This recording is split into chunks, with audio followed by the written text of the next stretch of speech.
Un gusto saludarlos. Esta oportunidad vamos a tratar el tema de las operaciones con vectores, algunos teoremas y algunas reglas que se necesitan para poderlas efectuar.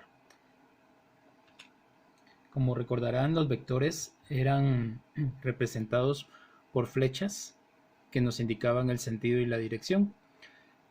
Y cuando nosotros vemos varios vectores, así como en este caso donde van cambiando de sentido y dirección uno detrás del otro, podemos ver que se da la situación de movimiento de una partícula que pudo haber empezado acá su movimiento, seguir esta trayectoria que estoy siguiendo en este momento y llegar aquí a un final. Podemos decir que realmente se movió todo esto como trayectoria, pero realmente se desplazó solo del inicio al final. Entonces este vector que está acá, que está representado por la suma de todos los vectores A, B, C, D, esta suma es el resultado de lo que realmente se movió. Solo esta distancia de aquí para acá, que es una línea recta representada por este vector morado. Como recordarán o habrán escuchado en algún momento, que siempre se dice que en la teoría que la distancia más pequeña entre dos puntos es la línea recta.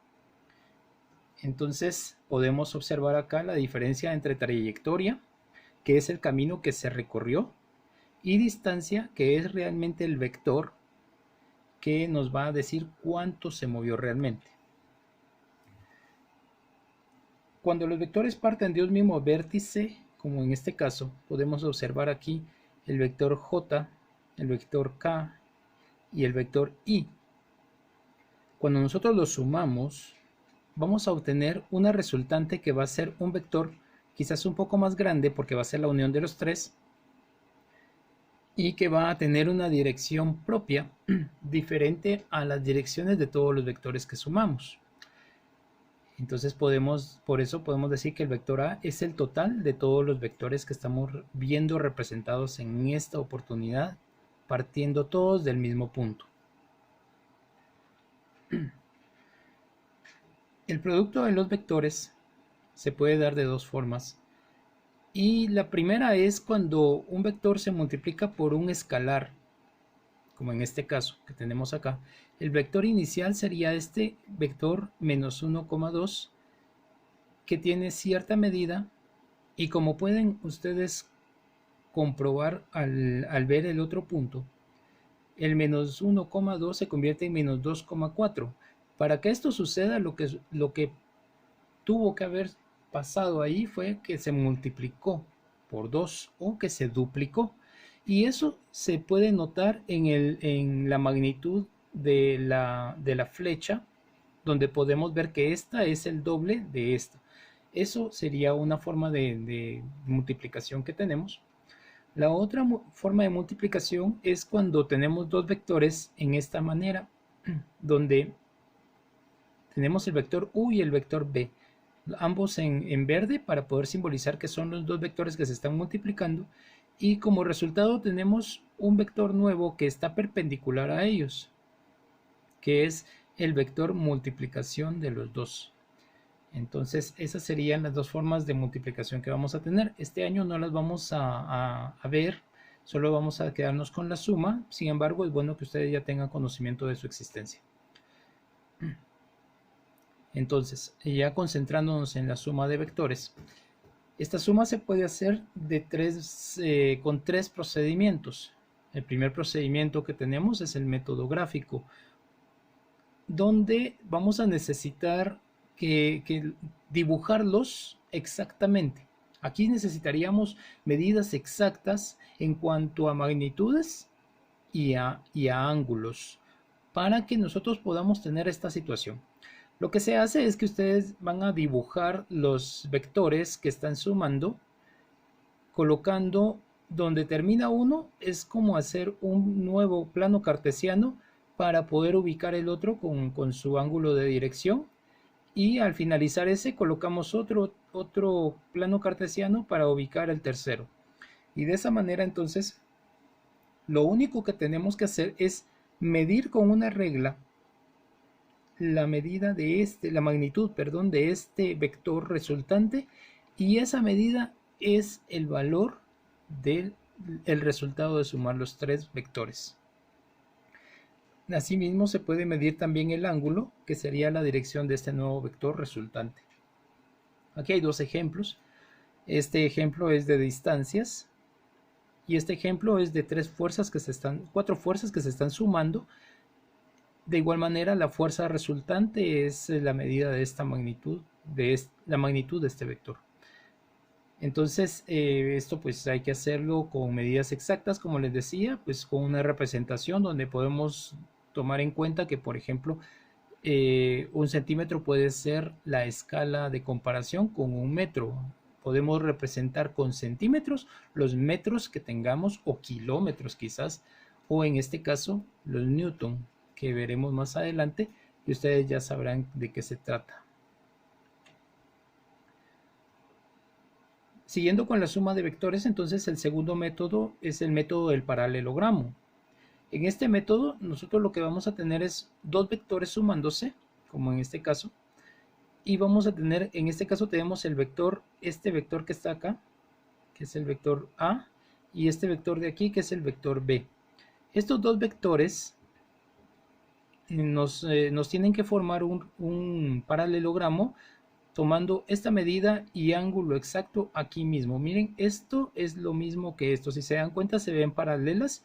Eso significa que son básicamente la misma medida y van a tener la misma dirección.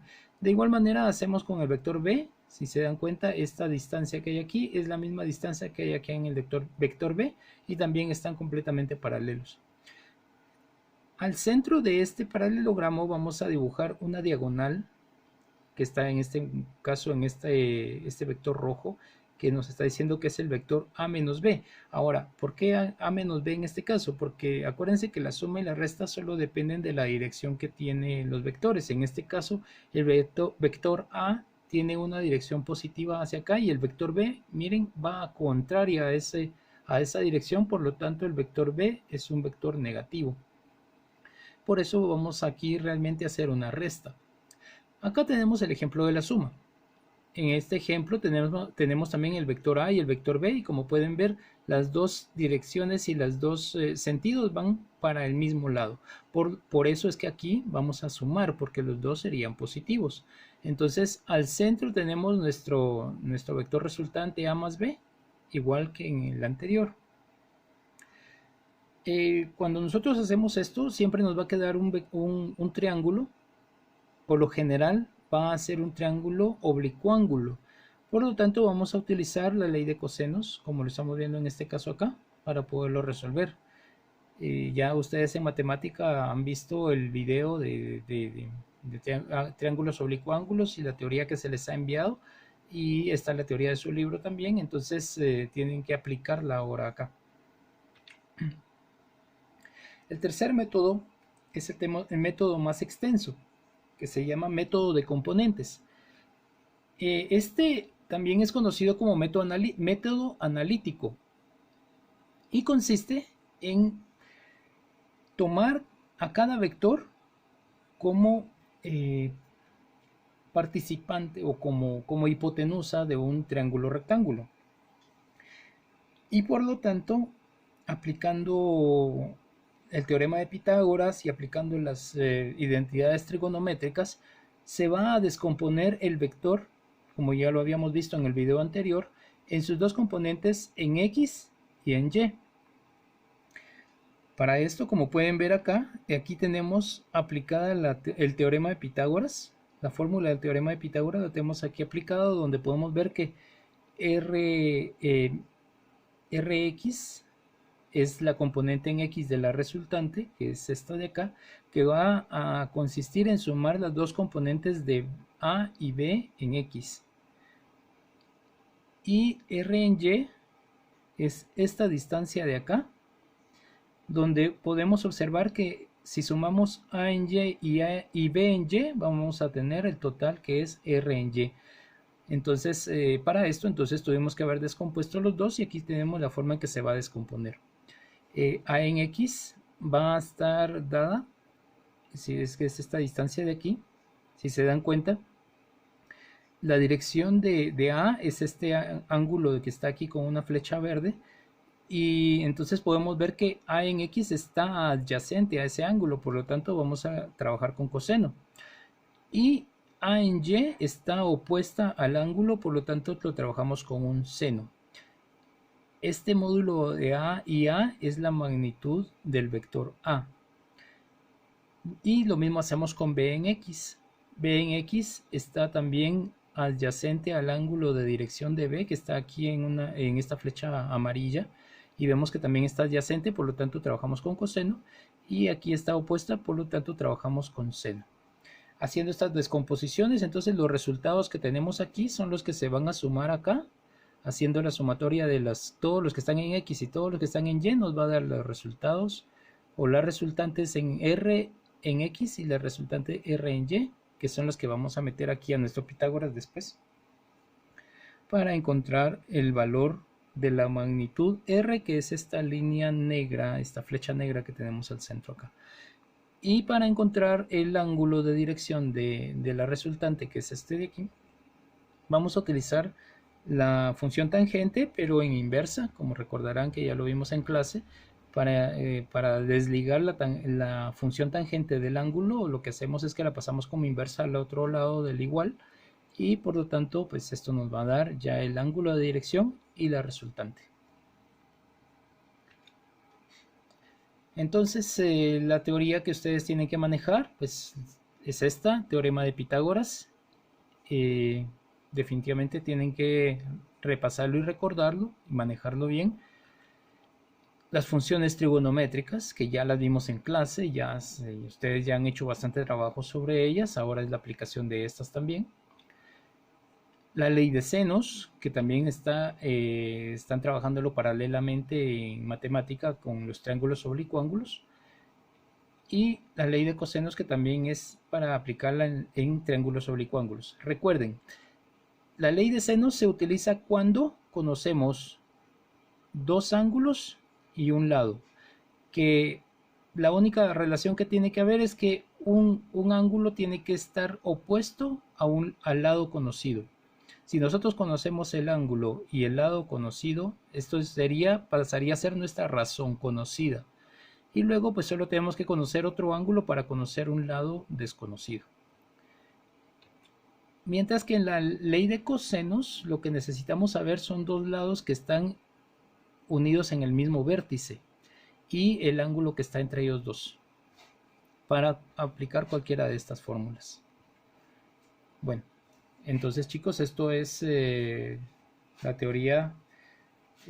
Tal vez me quedo corto, hay mucho más que ver. Si estuviéramos en clase pues obviamente estaríamos viendo más cosas, pero sin embargo los invito a que lean la información que se les envió, asimismo también su libro, que investiguen, que vean más videos, y que por favor me envíen las dudas que tengan para que yo pueda resolverlas y pueda ayudarles a tener el conocimiento dentro de su cabeza. El ser humano construye demasiados muros. No construyan muros, construyan puentes, por favor. Tiremos los muros, que eso es lo que no nos permite avanzar. Muchas gracias, nos vemos en el siguiente video.